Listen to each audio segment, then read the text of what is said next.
स्वामी आक्रमण रे स्त्री गुरुतर झील को आक्रमण नहीं जोई नाम अभियोग आनिले परिवार वर्ग। अनुगुल जिला नालको थाना अंतर्गत कुलाड़ ग्राम निज स्त्री को मरणात्मक आक्रमण नहीं झीर बापा नालको थाना अभियोग करिसेंती।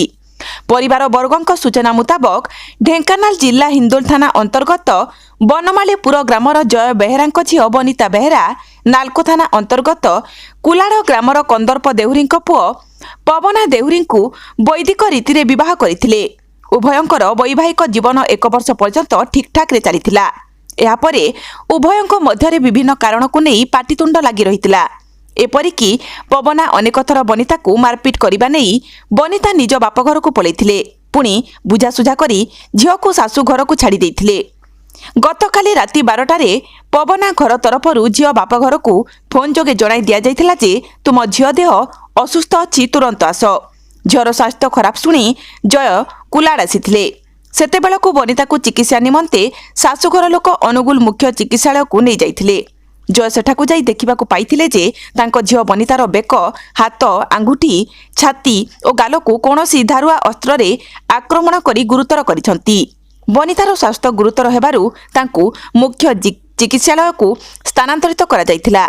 एने बनितार पिता जय बेहेरा नालको थाना रे एक लिखित अभियोग करिसंती। इंदोलरू जय बेहेरा मो झील को कुलाड़ गाँव में बाहागर करी पवना देहुरी की। तापर काली घटना सब राति माने 11:30 बेलू मो झीर तंटी पवना देहुरी काटी देइछि। आपन केमि जानले काटिले? आज्ञा सी पड़ोसी किए जड़े खबर कर आम आसलु 12टा बेलू गाड़ी रे।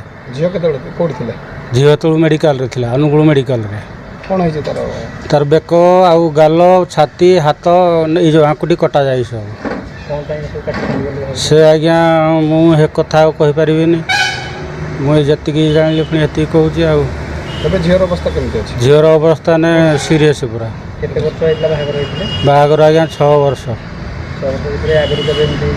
वर्षे 1.5 वर्ष पुणी टी पाटितुंड होता 2-4 थर। तापर एठू पुणी एभे जाइथिले 7-8 जन खंडे मत एमती बुझाबुझी कर मुझे आज्ञा छाड़ी। मुझे कौन कहली जो जाइए जो मैंने कहली देख तुम ये छाड़ुची मुई हेतले मत आउ रिक्स करनी ना तुमको धरबी। तापर यही घटना है 20 तारिख छाड़ी। आज है 28 तारिख, 27 तारिख यही घटना है। आज्ञा मुझे ना पुओ ना केस देवी। डॉक्टर कहते कटक सी पठेबे आउ सी आम से कटक से कहते आम पुणी छोट पिलाटे 2.5 वर्षर से सांगे सांगे कहते रेफर कर कटक।